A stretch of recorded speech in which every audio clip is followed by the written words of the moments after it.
Good afternoon, everyone. Good afternoon, Reverend. Good afternoon to everybody else. Thank you for being here at the 2022 Chicago Innovation Summit. It is hosted by Chicago Innovation as well as the Executive Club of Chicago and presented by Molex. And my name is Luke Tannen. I'm the President and CEO of Chicago Innovation. And I'm Paul Kitty. I'm the VP of Marketing and Events for Chicago Innovation. And thank you so much for coming out to the Chicago Innovation Summit today. This event is kind of a 3-for-1 special. Session 1 is focused on leadership, culture, and technology.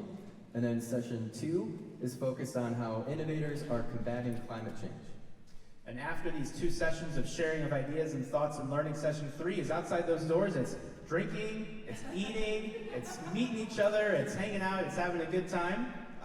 And before we get to all these sessions, we want to first tell you a little bit about what Chicago Innovation is up to these days. There is a lot that we're up to these days at Chicago Innovation, and a lot of ways you all can plug in, starting with events like this, which we have monthly all throughout the year, both in person and virtual, and you can attend all of them for free if you sign on as a year-round member of Chicago Innovation. And in addition to these events, you can see the calendar there. We also have some great programs that anyone here can get involved in, from the Chicago Student Invention Convention, which is becoming the Illinois Student Invention Convention, Women's Mentoring Co-op, Aegis Innovators, as well as another mentoring program called The Ladder, which is focused on supporting Black and Latina innovators in Chicago. We also have a brand new initiative that we launched just this year, focused on combating climate change through innovation, and we'll fill you in on that a little more in our second session. And then yet another initiative called Turn the Page on Age, which is aimed at changing our perceptions of aging and how we collaborate across generations. Thank you. I agree that deserves a yay. One thing I'm personally excited about this event, well, I'm excited about lots of things, but one of them is that we're doing it in partnership with the Executives Club of Chicago, which is a phenomenal organization. And if you're not involved, you can figure out a way to get involved. It's a great group, and we're delighted to have here with us the President and CEO of the Executive Club, Margaret Mueller. Thank you. Welcome, everyone. We love this partnership. I've been in my role for 3.5 years, and we were doing lots of great stuff, and then the pandemic, and we're finally back, and it's so good to be back here with you and with all of you in person. I want to welcome all of our members who are here. Thanks for coming, and anyone who is interested in being a member, I'm happy to answer any questions. I think what Chicago Innovation does for the city and the region at large is so important.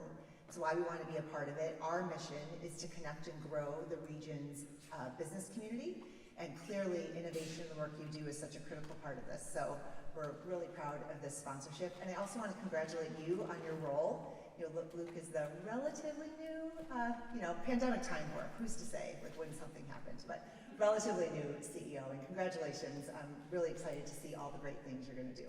So thank you all for being here. Have a great time. Thank you, Margaret. And our final order of business before we jump into this first session is thanking the group of sponsors who make all this possible throughout the year. They're companies who invest in our mission to celebrate, educate, and connect innovators. And they are our diamond sponsors, Wintrust, Molex, Accenture, SMS Assist, Intel, Dell, and Walgreens. Our gold sponsor, Comcast Business. Silver sponsor, Better Price. Bronze sponsors, Crown Castle, Thompson Coburn, Forcheck, Antara, Halo, Gensler, and Energy BBDO. And our media partners, WBBM, Intersection, Clear Channel, Outdoor, and NBC Chicago. And then finally, our major contributing partners for this event, Esquire by Cooper's Hawk. They're providing all the awesome wine that you'll enjoy in the third session today. And Fund It and Spot My Photos. Now, to get this show on the road, I'm going to bring up to the stage the moderator of our first panel, and that is Michael Krause. No, Michael. He's the co-founder of Market Strategy Group. He's a great business leader, civic leader, technology advocate. He was just ringing the NASDAQ bell with Chicago Innovation this past Friday, celebrating Chicago's strengths on a global stage. He's a board member of ours, a judge of ours, and when I started at Chicago Innovation 12 years ago, Michael was the first person who took me out for a drink, because he's that kind of guy. So it was at a Marquee Lounge, you might recall. Good. Yep. Well, I'm excited to be here. Is the mic on? Can you hear me okay? Good. I'm excited to be here with Paul because isn't this where the band Chicago started? And the Wachowskis, Matrix. I mean, to be on this stage, what a great stage. Let's thank DePaul, and let's thank Luke and Paul and Tom Kuzmarsky and Margaret, and let's get the show. Let's bring my panelists up. We want this to be like we're all in your living room. This is going to be really informal, but let me just tell you a little bit about what we're trying to do. I mean, this is an innovation summit, and I've got 4 phenomenal innovators with me. And the question today is innovation about leadership? Is it about culture? Is it about talent, technology, or is it all about just good luck? Probably it's about all of that. But we've got 4 experts here, and I'll just start from my right, your left. Linda McLaughlin. Let's see if I can do this from memory. Now, you have 2 startups. You're an Accenture alum. You're a ski instructor. You work with immigrants. Well, let me do this. I'm going to give each person a little bit of airtime. Tell us about yourself and tell us briefly just what are your 2 companies in cybersecurity, and then I'll keep going. Sure. Well, hi everybody. It's so good to be here today. Thanks for the invitation. And yeah, the 2 companies. One is can't really call it a startup anymore because it's older than the C. But 22 years I've been at this. Entera, and we are an IT, we evolved from being a managed services firm into a security-first, complete care and feeding of your IT system. So we call that an XSP, because we think MSPs need to be reinvented. So there's a lot of innovation around that. And then out of the work we were doing there, where we were called, not fortunately by our clients, but by insurance firms, we've been called in to do breach remediation work. And we have seen firsthand just the catastrophic, I mean, you're meeting people on their worst day at work when there's been a significant breach. And we started investigating what is really going on, and we realized there's just a lot of security, can I say hygiene, like just basic things, basic block and tackle things that they're just, it's too much to get done in a day sometimes. And so we started ForCheck as a way to get an A on the test without having to take all of the security training. So we're helping organizations make sure that they're resilient from known cyber attacks that are already out there. All right, so Linda's keeping us cyber safe. She can teach us to ski. She can help immigrants. We've got a lot of capability on that end. Rick Gray. So Rick, I just met Rick, and I hear Rick is with Milwaukee Tool, Executive Vice President. Rick, I mean, he helps us build our dream homes, right? And I've seen all the contractors carrying his power tools, but what I learned today is you've made a major commitment to Chicago. You've taken space in the old post office, which is amazingly renovated, and you're hiring? Yeah, that's correct. We're hiring in a really big way. So we've already hired over 100 engineers so far this year, and our plan is to fill that office up with the space we have today, which is over 350 spaces, and then we want to expand from there. And Rick, tell us a little bit about Milwaukee Power Tools. You were telling me you're the Tesla of the power tool business. That's right. Does that mean you're going to take your shirt off here? Or? No. No, okay. Just sorry for those of you who've been following Elon. But never mind, bad idea. And I won't try to take a bat to a window that doesn't break.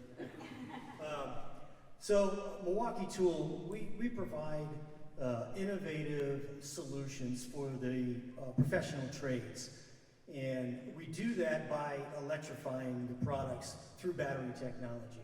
A lot of what we've done through the company and through the culture and growth of electrification and battery, we do through a concept that many of you are probably very familiar with. Clayton Christensen coined it. It's disruptive innovation. And we take disruptive innovation and we blow it through every part of our organization. And coming out of that, we have a high-performing, very candid culture. Well done. Great to have you here. Joanne. Welcome. And now you're a North Park grad. Now, I have many friends who've gone to North Park. Many of them are missionaries. They're mission focused. You're a chef. You have a culinary degree in addition to a philosophy degree. And hey, are you of Halo? Are you So I'm the head of business development. the head of business development? Yeah, employee 15, but It's pretty I love darn the good. capital And markets. you're a Chicago Innovation Award winner. But Halo, you're a financial services leader. And if I understand right, you make sure that those of us who are not Elon Musk, not the 1% of the 1%, can have the same kind of financial tools. Tell us about Halo. Tell us yeah, about exactly. So I fell in love with capital markets as a young 19-year-old starting on a trading desk in Chicago, right? On an upstairs desk trading futures and options. And Halo is a fintech startup out of Chicago. We launched out to the market in 2018. And we're a technology solution that sits in the Wall Street banks that manufacture this product and the financial advisors that need to research, understand, access the product in order for a democratization play. Broadly speaking, you all ideally have some sort of retirement investment savings account that's linked to equity performance. And right now, if you're like me, you're sweating a little bit because markets are down, doesn't feel very good when we're checking those quarterly statements. Halo is providing access to financial instruments called structured notes that give you protection on the equity part of your portfolio. So rather than just saying, I'm gonna buy exposure to the S&P and pray that I don't retire at March 2020 or say July of 2008, you actually have downside protection on your investments. That's what we do. Exciting. We want to see you at the break and find out more. Tim. Welcome. And so you're an Edge Networks kind of guy, and you were explaining to me, well, first of all, you're an MIT grad, right? I am. All right. And you were a captain in the military. You went to West Point, so you know a lot about leadership. Not so much about party schools, but yes. Well, I don't know if it was a party school. They wouldn't admit me. But tell us about your company and tell us what you're doing in terms of Edge Network Solutions and the innovation side. So I think it's helpful to start off with what Edge is, right? Because it's kind of a buzzy word. Edge is really a data strategy that delivers the advantages of the cloud to a specific location, usually closer to like the end user or application.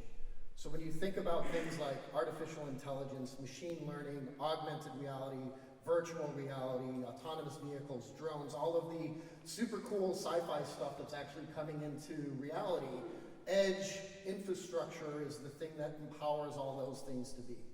At Crown Castle, we look at shared infrastructure.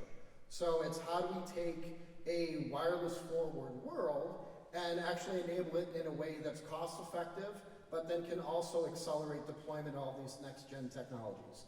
So if Lady Gaga is on the edge of glory, we're on the edge of like next gen tech. So the one thing I took away from from meeting these four is to be successful at innovation. I'm guessing you've got to be eclectic. Does that make sense? Just jump in. That wasn't one of our prepared questions, but is eclecticism and kind of a general interest in everything from protecting immigrants to skiing to power tools? I mean, what does it take to be successful as an innovator? What do you think? Jump in. I'll jump on that, and I'll arm wrestle you at the break for the talent in the room because we're hiring a ton too. But I would say, honestly, when we're looking at talent for an organization that's really on the forefront of innovation, we get a ton of applicants that are historical capital markets. They've been bankers, right? They've been in the financial services. And it's always the people that have a little bit of something different about them, something about their background or something that they're interested in, a hobby. Because what we find is, I think it's the same kind of concept as why you want DEI to be at the forefront of your hiring as well. You bring in different perspectives, and you can't have innovation with the people that have been sitting in the chairs in the same industry over and over and over again. You want people that think differently about the world and that are not afraid to say, maybe we should do this a little differently. Anybody else want to jump in? Good point. Go ahead. Linda? Yeah, so at Intera, we have, sound like such an HR person now, but we live and die by 4 core values. And I don't even know that it matters what your values are, but it matters a lot that you have them and that you abide by them. We don't have them printed out anywhere, but it's how we hire and fire people, it's how we promote people. And those 4 core values are excellence, empathy, execution, and evolution. They just happen to end up being E-words. But what's cool about the culture then that results is we do shout outs for our core values, on teams, and people are just shouting things out like around, way to go, Matt, on execution for this, and it just makes it a culture where I think to have a truly innovative attitude, you have to be comfortable and you have to feel like you belong, and you have to feel like this is my tribe, this is my place. So when people come in and they start feeling it and they start getting that vibe of like, this is how we are, and I've written 10 to 12 fundamental behaviors that go with each of those 4. So we try to do one fundamental behavior every week, and there are things like no jerks allowed, right? You don't talk behind somebody's back. I mean, because all of these things, if you have a crazy idea and you wonder, if I put it out there, is somebody in the back room going to say, or now virtual back room, but are they going to say, that was a really stupid idea, Linda? So I think it's really creating a place that makes people love working there, and then the juice starts to happen. Terrific. Rick, build on it. I agree with what you both said. I think another thing that we're seeing as we're looking at talent and we see it coming into our office every day is people are looking for challenging work. And typically they're coming to us because they're not finding it where they're at today. Either they're not being challenged hard enough, or the organization they're working for just doesn't have the work that they need at that time. So they're looking to be challenged, and that's one of the things that certainly Milwaukee can offer, in many facets, whether it's in the technical side, from an EE or software, firmware, embedded systems, or whether you're in finance or supply chain or distribution. We're growing at 20% every single year, so we have so much opportunity. So people are coming to us for those reasons.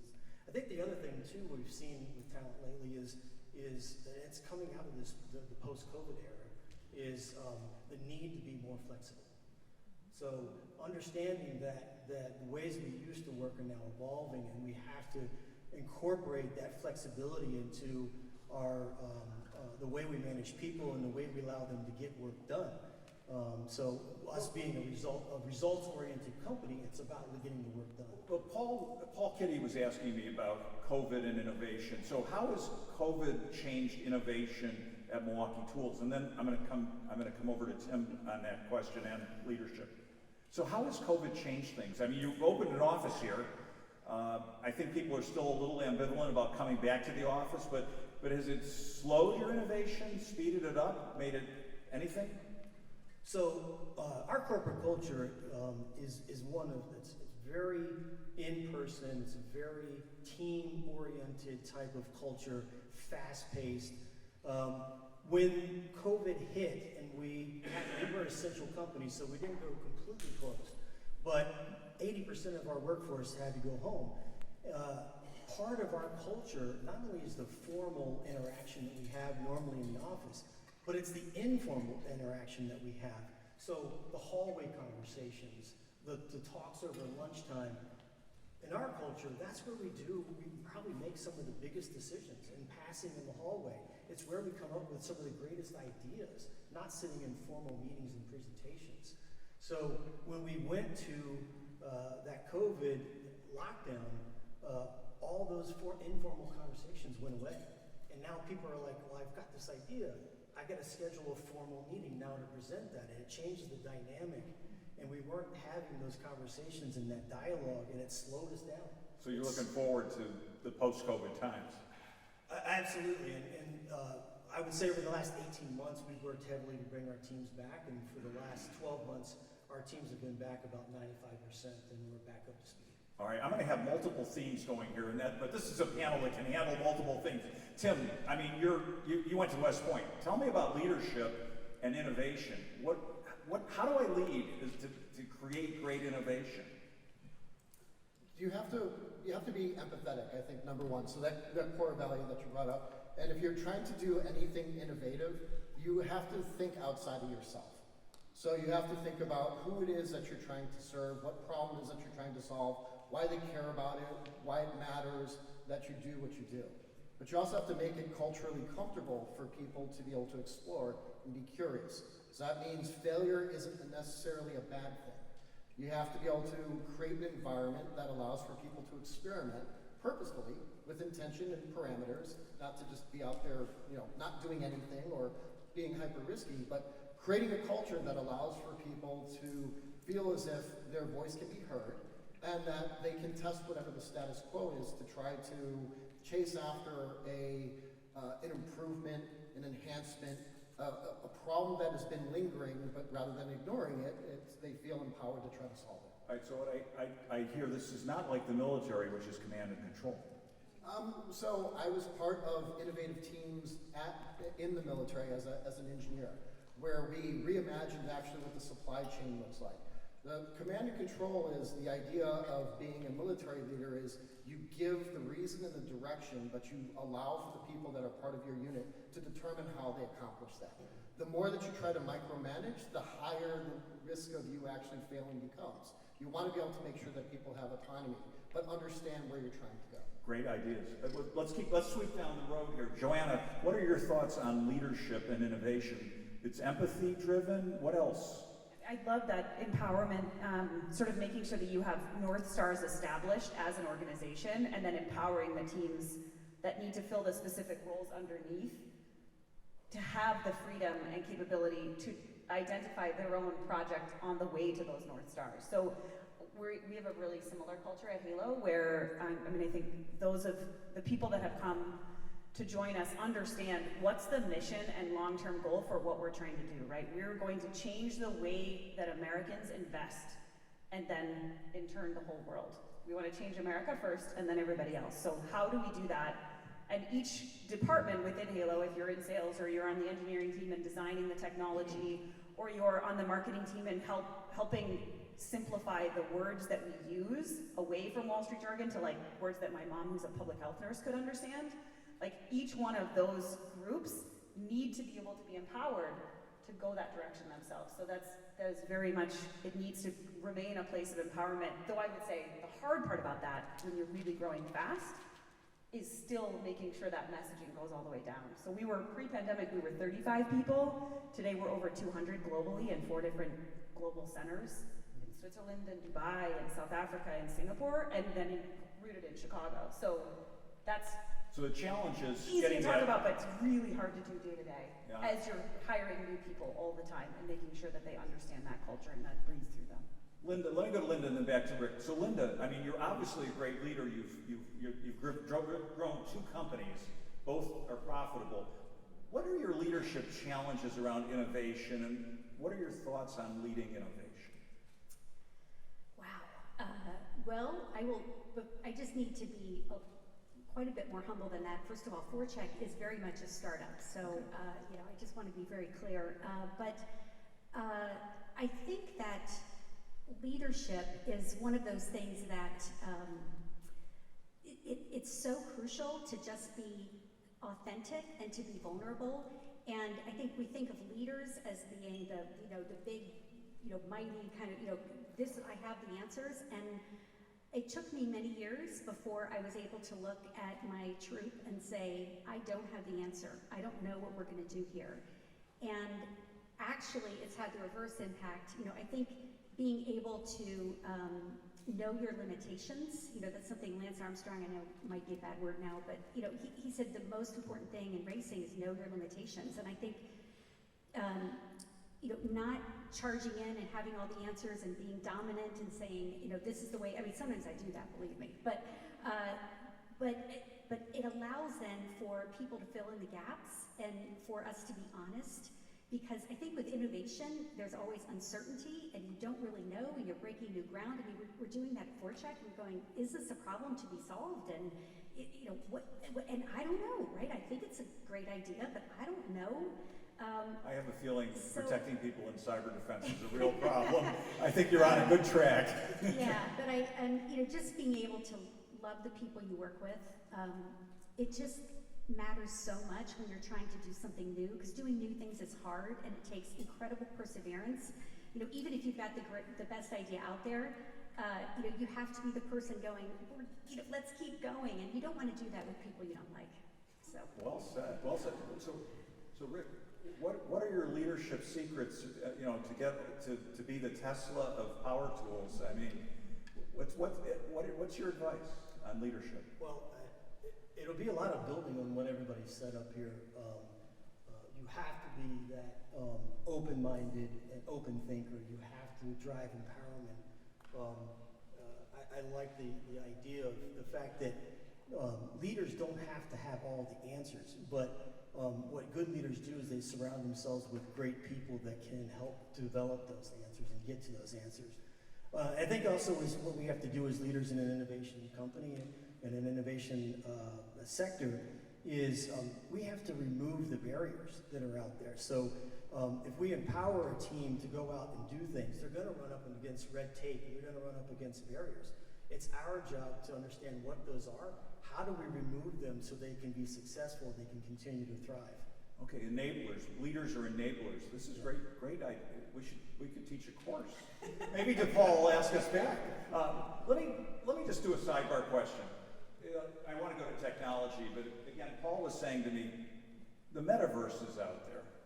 Is it hype or is it real? Is it the next innovation or is it a pipe dream? Let's sweep right down. Linda. Part hype, part real. Okay. Rick? For the Milwaukee business is interesting because we make physical products, and they get into people's hands and they use them. So I see a place for it in the future, way down in the future. I think it's a little bit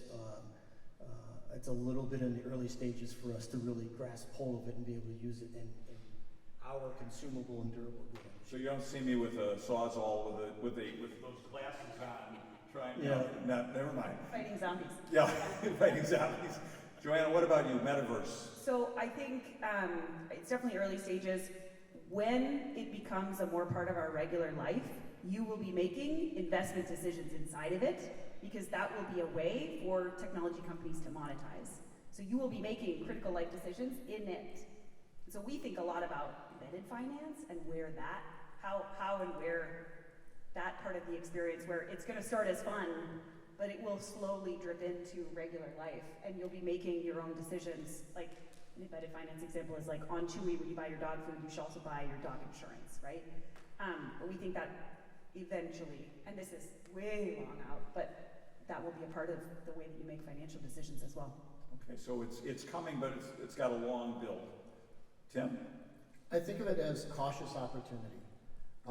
There's a great meme that makes its way around where it's like there's LinkedIn Tim, then there's Tinder Tim holding the fish, and then there's Instagram Tim that's got the hot dog legs by the pool, and Facebook Tim that's posting pictures of his family.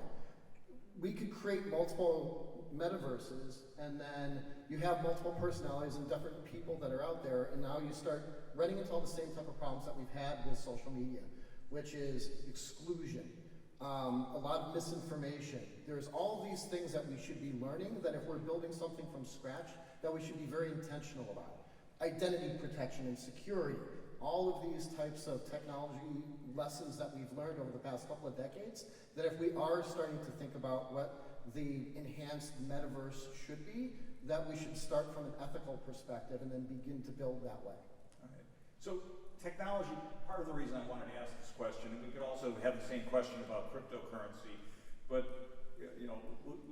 is how do you stay abreast of technology in your business, and how do you deploy it? And each of you are involved with technology, and as innovators, so Rick, you're nodding, how do you stay abreast of technology? How important is technology to your innovation success? Well, in our industry, in the power tool and construction industry, we are definitely considered the most innovative company in the space. And so disruptive innovation is extremely important to our success, and it's why our distributors, it's why our end users keep coming back to us. They come to us and say, we need a solution for this, and we know you can provide that for us. So where do we go to find that forward-looking technology? Three areas that we look through. And I just said it a second ago, our end users. So when I say end user, what I mean by that is who is the person that actually picks up the drill or picks up the saw or picks up the plumbing tool and uses it.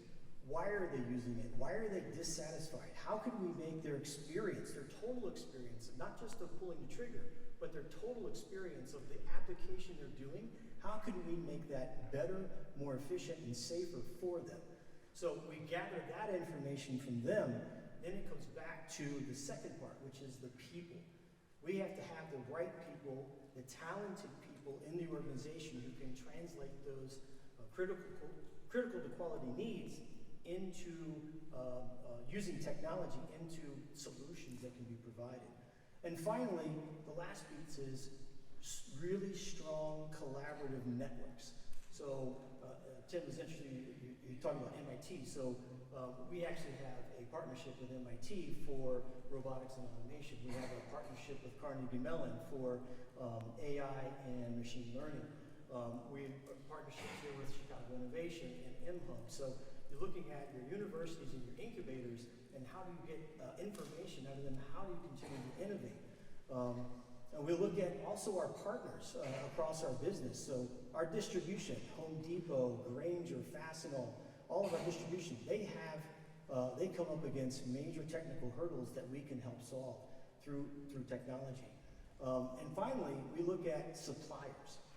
From a durable goods company, we work with our suppliers. So we work with innovative companies like Texas Instruments, ST Micro, and Infineon, and we have been for decades now on developing technologies that are further out, that maybe aren't ready for the here and now, but we're developing things that are going to be, while continuing to do the work on the things that are here and now. Terrific. Linda, great stuff. Linda, I mean, do you go to Black Hat? Do you go to RSA? I mean, the audience may not know about those cyber. We actually did. I had tickets to go to RSA, and then my daughter had the audacity to graduate from 8th grade right in the middle, so I stayed home. No.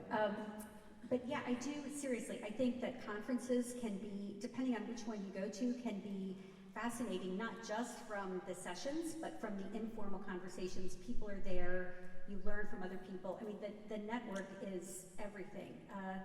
I mean, there's no way that I can learn everything that's out there, but I think both by listening, by reading, and listening both to clients, as you were talking about, and then listening to people in my network who are doing highly innovative things.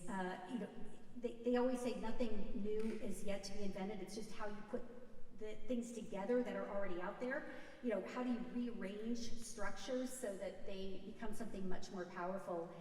But there's so much out there, and I think the opportunity has never been greater to take all these different things and put them together, but you have to be willing to listen, you have to be willing to be wrong, you have to say, I think I have a great idea, and then, not so much, let's pivot, as they say in the Valley. But yeah, I mean, I think it's all the things you just mentioned. Terrific. Joanna, how do you stay cutting edge around the technology? It's vital for us at this stage. I mean, that's exactly what we're looking to solve for. So a little bit of insight into our business and what we're trying to do. So the way that you would access these products historically would be your financial advisor would call JP Morgan and call Citibank. It's like buying a stock in the 80s or buying a future and option in the early aughts, which is when I started, where I was literally calling down to the floors of the exchanges, right? What our technology has done is we've now replaced a machine to do that instead of humans. So that's an efficiency play. And when you're thinking about kind of a democratization broadly, whether that's democratizing movies like Netflix or democratizing food like Uber Eats or Grubhub, right? In all of those things, it was the tech that pushed access to everybody else. So where Halo needs to focus and continues to focus on, one of our co-founders likes to say, we're more tech than fin as a fintech. We have to remain that way and stay focused on the technology to really push the efficiency of the solution, provide access to people. And for us, that means also not just our own technology. So my inward machines need to be faster, smarter, more efficient. But also then I need to know how Chase is going to change its Zelle platform, because that will impact them the way that I put my information into them, and every single other place where people make financial decisions. So it sounds daunting, though. It sounds Yeah, it's really such good. an opportunity. It's Okay. such an opportunity because it's never been done before. That's what's so cool about it. Excellent. I love your enthusiasm. Do you sleep? I mean, No, not really. All right, Tim, you're at the edge of the network and you're very technical. I mean, how do you keep up with technology and what's your advice to others out there about the tech? So the first is that you have to make sure you reframe your mind of that tech isn't a magic wand, right? You act like you're searching for just a tool that if you don't know how to use it, then it's really irrelevant. So you have to be curious, I think, as a baseline. And that goes from attending events or going to classes, but it's being aggressively so. So when you're networking with somebody, it's not what do you do, it's what are you working on? What's frustrating you? Asking more interesting questions that get to the core of what's going on, and that's where you'll start finding things. But it's also being uncomfortable and putting yourself in uncomfortable positions. So I love the culinary degrees or doing different things, and you have to put yourself outside of what you might be in your normal day-to-day, and you're going to find things that way. Otherwise, if you just keep following down that same path, you're going to see the same tree and the same sign and the same road and same people all day long. So constantly listening and staying open. There's a great phrase, and it actually applies to leadership as much innovation. You lead and innovate with your eyes and ears, not your mouth. Yes. Agreed. Right? All right. So, Amen. Well, that's a cue to me as the moderator to get some of you involved. So I have more questions for these experts, but I really want to engage with this group. So Paul Kitty's got a microphone. Does anybody have a question? I see a hand up over here. Just try to keep it brief. Tell us who you are and where you're from. Sure. My name is Bert Vank. I'm founder and CEO of Innovator Corporation. We just joined MUP as the cohort, doing predictive analytics to keep clean energy going to the grid. I'm coming from the cheaper side of the hill on Silicon Valley. My question is, clearly, you already convinced me, but for those that want to go to Silicon Valley or those in Silicon Valley want to go here, what is the competitive edge of Chicago? Oh, great question. I love it. Does Chicago have a competitive edge? Linda? Yeah, I'll go. To me, we've all been talking about the people. To me, the people in Chicago, the people coming out of universities, here, the talent here is so great.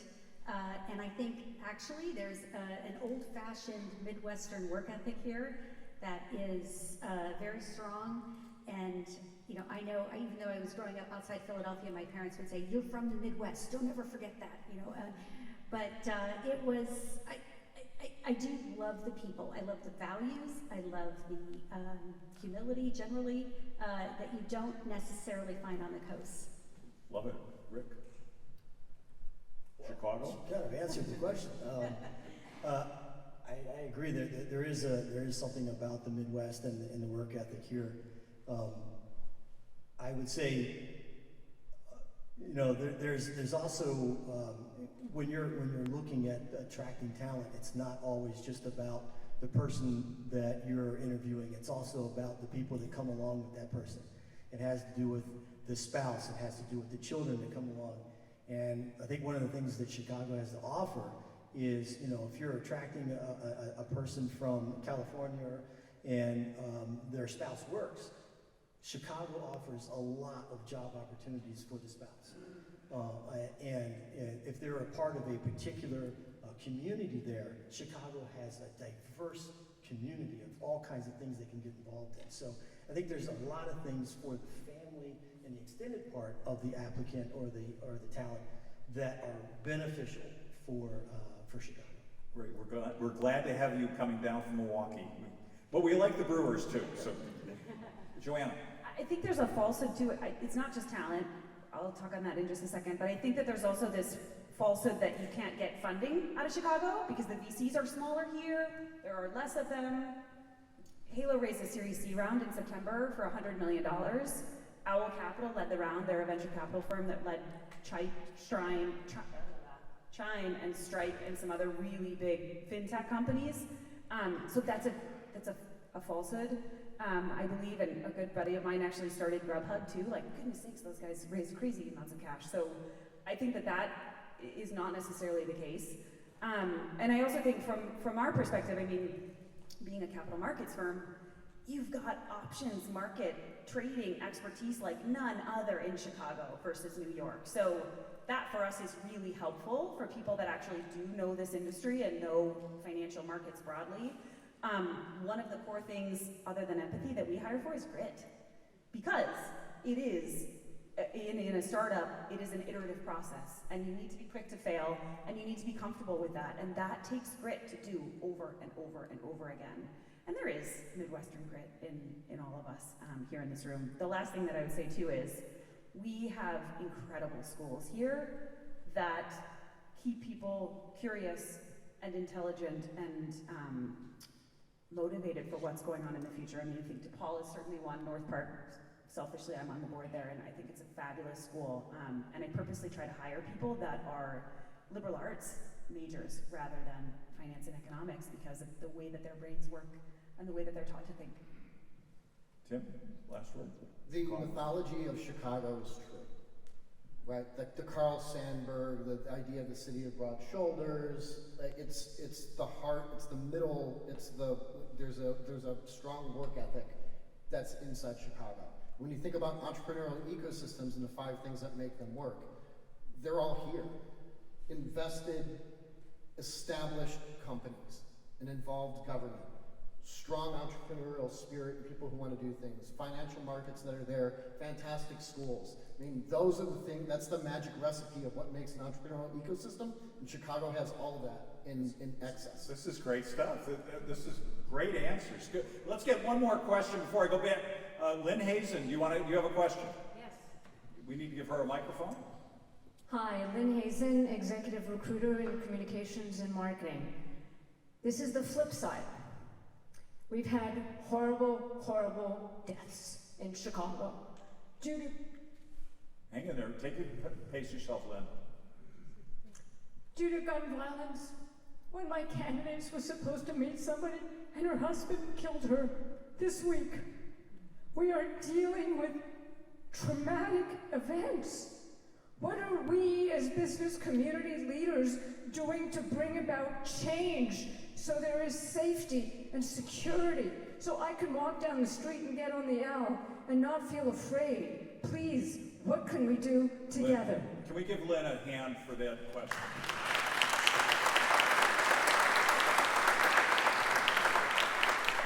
So Lynn, just on a personal level, I was with my grandchildren at First and Central in Highland Park on July 4th, so nowhere is safe. And I feel your pain, and I thank you for your question.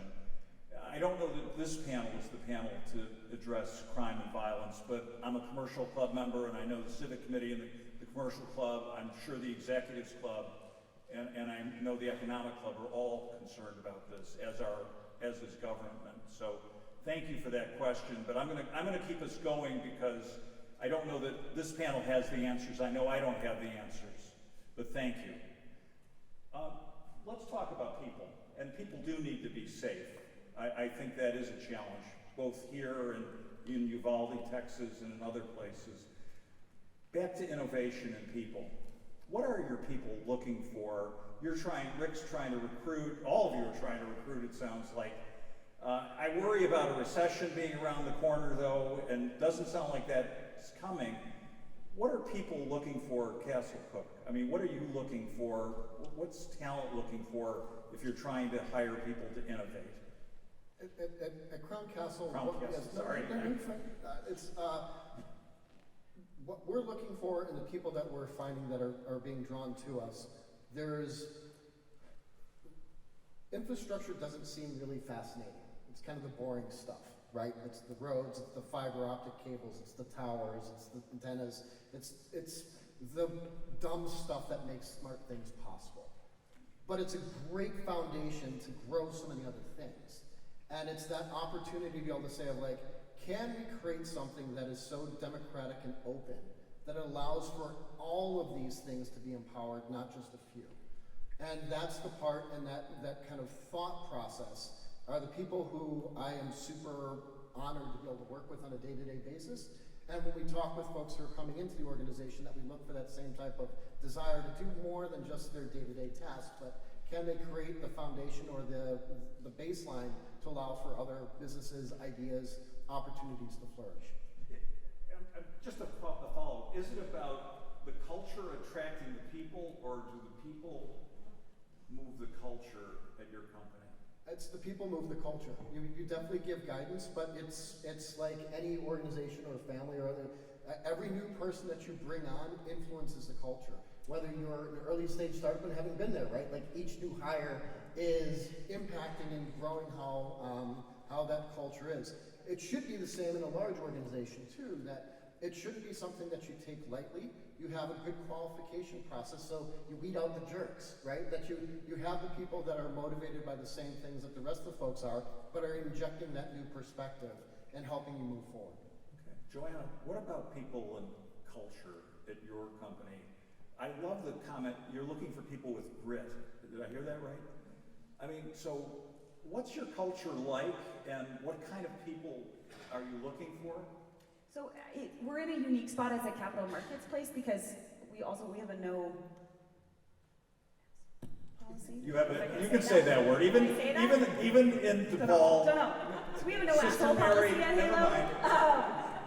And that's hard to find in capital markets, turns out. I spent 13 years Well, of that's my kind of why I went to True, you. right? I spent 13 years of my life in investment banking, so I know full well the boys club and all of it. And really what the talent that comes to Halo are people that maybe have that experience but have a heart and are looking to help do something more meaningful in the world. So I thought it was really interesting, Rick, when you were talking about people post-COVID, that you're finding lots of candidates that are looking for a challenge. We're finding people are looking for something more meaningful. And I think that is trending from Gen Zers coming through and maybe some of the younger millennials that are looking more for impact jobs than just a job. I'm finding that's then trending upwards into old millennials like myself and Gen Xers and then the rest, that like everybody's kind of going, gosh, the boomers that I interview that are going, I spent 40 years of my life at a Wall Street bank and like, I don't want to do this anymore. I don't actually need that paycheck. How can I do something more impactful? And so the people that are coming into the door at Halo have to have that kind of, Want to have impact. do something. Want to have impact. Totally. Okay, cool. Rick, what about you? What is it about culture? What is it about talent that you're looking for to succeed at innovation? Well, we've defined our culture in multiple ways, and it's interesting you were talking about what comes first, the people or the culture. It's the chicken and egg story, because they go hand in hand. They have to work together. I talked about our culture of disruptive innovation, but we support that through a number of other things. One of the things that we are big on is being very, very candid with each other. You can't be really fast to market. You can't innovate fast. You can't drive a culture to be first to market with innovation if you're not candid with each other. You can't stand up and say, that was a dumb idea, or that will not work because of X, Y, Z. If you're afraid to speak up because someone else is gonna put you down, or you don't trust the people around you, you don't create a culture of trust and can't be candid, you're never going to drive innovation at the speed you want to. So innovation, candidness is a big part of our culture. And then another part of our that we look for, and we look in talent and bringing people in, and this is, sometimes people think this is like a dirty word, but we look for people who are obsessed. Obsession is actually one of our cultural values and our cultural words. And what we mean by that is we're obsessed with high performance. We want high performance in people. We're obsessed with the latest technologies and being the best in everything we do. So if there is a manufacturing technique that's newest to the market and it's going to save us time and energy and efficiency, we're going to apply that. So we're obsessed about everything we do, and we want people who have that passion and that drive. So those are the things that we're looking for, and the candidness, the obsession, that sense of urgency in our culture is what has led Milwaukee Tool to be ranked number 25 on Glassdoor for best places to work, ahead of Microsoft, ahead of Meta, and even ahead of Apple. Well done, well done. Linda, sorry. So I'm known sometimes for saying things that are politically incorrect, so here I go. But sometimes I think, and I'm old enough now where I've got the perspective of a number of decades, and I sometimes think that what our people say they want is not really what they want. Yeah. And a few examples of that. There's been so much talk about work-life balance, and I am the person that, I started my career and I work 100-hour. I literally was at Accenture with 3-digit, chargeable hours. Slugging it away, just driving, and that was not fun, and that took a toll, right? But I think the pendulum has swung so much that now we believe that we're going to be fulfilled and be joyful when everything's in balance. When I work exactly 40 hours a week, when I spend this much time with my kids, when I spend this much time with my husband, when I'm, and when I think about the most joyful, most exciting times of my life, it's never been something that was, in my opinion, boring and balanced. It's been those fiery times when I was so passionate about whatever. And I think, when I think about the people who tell me how much they love working at Intera, especially, Forshek's very new, and we're doing, but they're the people that are in it, they're like in it to win it, and they're loving it, and they're doing things at an age, a young age, where they never thought they'd have this chance. Someone said, I never thought I would have this kind of, authority over a P&L at my age. I'm like, well, you've earned every bit of that, There's right? a big idea there that I just want to call out, that giving young people responsibility and power can be really helpful in an innovative organization. Is that what you're saying? It is. Thank you for I'm just finding trying that nugget and whatever. I really thought it yeah, was. it is. And I don't believe in giving people raises just because they get older. I don't believe in people who have 1 year of experience 20 times. I don't want those people. I want people who are evolving, who are growing, and they're hungry to get it and to go deeper. And and to me, like, those are the people I want to surround myself with, right? We've had some people cross our path who were just very much about raises and money and raises and money and raises and money. And you know what? That's not. They're going to get on their own path, because that's, you can always go find somebody to pay you more money, but that's like being a little kid and going, I want to go in a house where there's more sugar. Like, okay, you can go out. Is that really where you want to grow up? Is that really where you want to get your values from? Is that where you want to get the authority that you can have to blossom and take off your career? Everybody should absolutely be paid fairly. I 100% believe that. But really what you're trying to do is you're trying to give people responsibility, and the pay will come? Absolutely, right? But the work comes before the pay, right? You need to prove that you're there and then be recognized and promoted for it. And so I sound like an old mom, but I am an old lady. But Remember, yeah, she was a ski instructor. Can I jump in there though, Linda? Because I think that it does damage culture. When you have ladder climbers, that shifts, because they're not then aware or thinking about how can I help my peers and my team be better? How can I maybe grow the people around me and reach down for the people below me and be reaching up?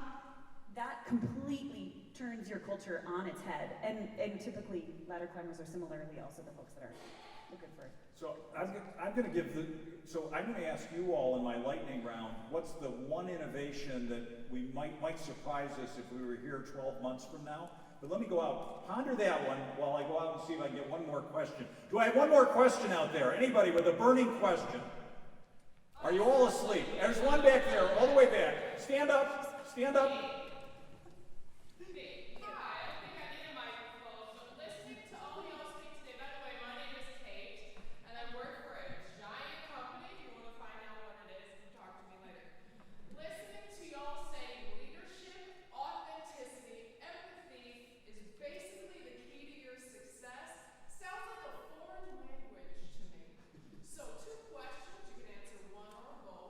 How do you feel that has led to your competitive advantage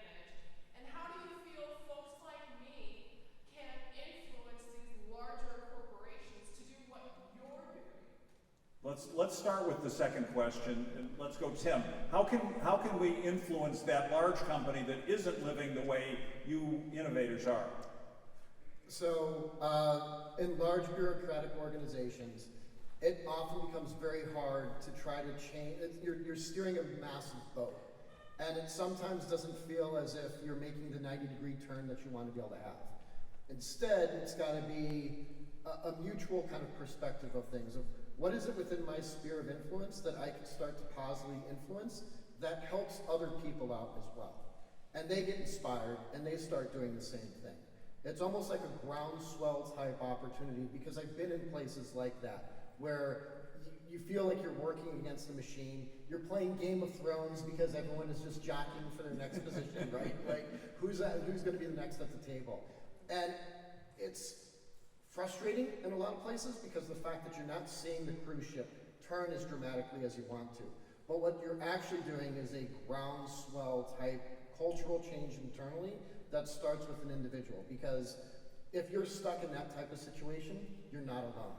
There's other people who feel exactly the same way, and you actually have a lot more power if you're collectively kind of operating that way to influence it out versus waiting for, same like with technology is not a magic wand, there's never going to be one person who's suddenly going to come in and rescue the entire organization. Good stuff. Joanna, what's your advice? Such a beautifully pleasant, diplomatic answer. Yes. I left.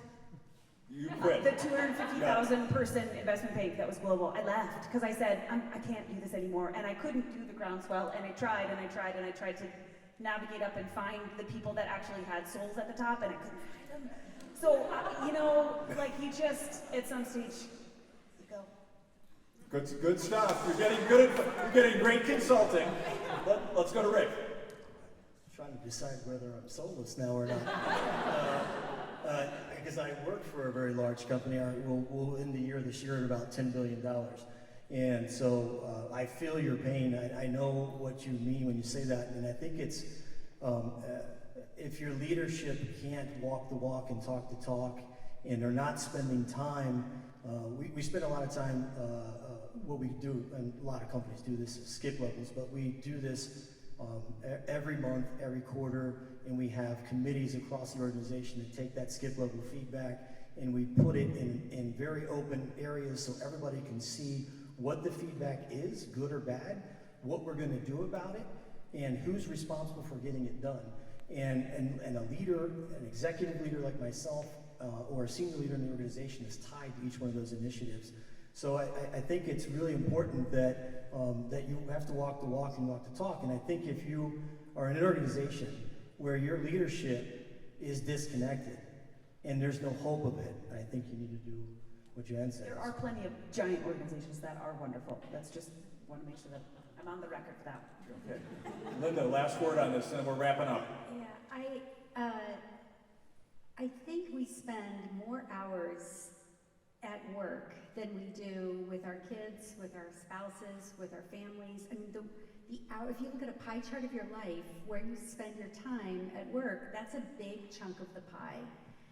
And I think it matters where you work. I think it helps shape who you become and who you are as an individual and a human, and shapes how you interact with people everywhere.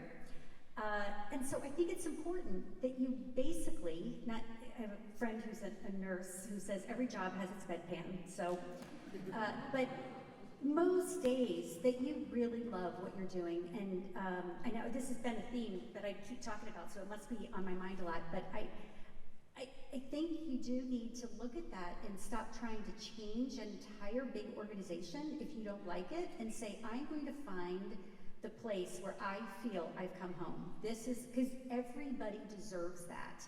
And there are different kinds of organizations for different kinds of people, and it's not like one's right or one's wrong. It's not like big corporations are bad and don't have a cool culture, because I think many of them do for the people that love that culture. If you want to, I have a friend working at Microsoft. She loves it working at, she's like, it's totally, we're doing some really cool stuff, and she's on some cool teams, and she's not experiencing that big, behemoth thing, right? So we'll continue this discussion at break because I know Luke Tannen wants to come up here. Come on up, Luke. But I want to do a real quick lightning round before I bring Luke back up. So real quick, what's one surprising innovation we might see in 12 months? Linda? Can I plug my own product? Of course. Just got to be a headline. Yeah. Focus on resiliencies and rather than cyber detection and cyber response. It's a hamster wheel. Detection response. I think we're going to see much more of a focus on let's get off the hamster wheel and let's be resilient. Okay, big idea. Rick, what's the one thing we're going to see? Is it a new CNC machine, or what do you think we'll see? Is it quantum computing? We'll be introducing the very first power tool that has ever been built on AI and machine learning. Really? Yeah. Congrats. Wow. Joanne? 3% of the U.S. financial advisors use our product today. Let's get to 10%. 10%. Tim? Adaptive systems. The idea of planning for efficiency, and there's only one way to do things. We've seen over the course of the past 2 years and every day that we can't have that style of thinking. So the product services companies that are adaptive versus monolithic are the ones who are going to be. So is that like supply chain problems are going to go away? No, but the ones who are actually having dynamic supply chains and aren't just doing just in time and have single points of failure, those are the ones that are going to rise to the top. Can we give this great panel a huge round of applause? Thank you very, very much. You should be teaching innovation. Thank you. And also a round of applause for Michael, our wonderful moderator. So thank you for leading with great energy and curiosity, and to all of our panelists. You know, here we are at University. I think it really was a 60-minute crash course in innovation right here. So thank you for sharing your perspectives, your stories, for being with us. Also want to acknowledge the audience. There were some great, passionate questions with a lot of truth and heart in them, and just want to thank you for all that you shared. And we are only getting started here. We've got a whole other session coming right after this. So 4:45, be in your seats for combating climate change through sustainability.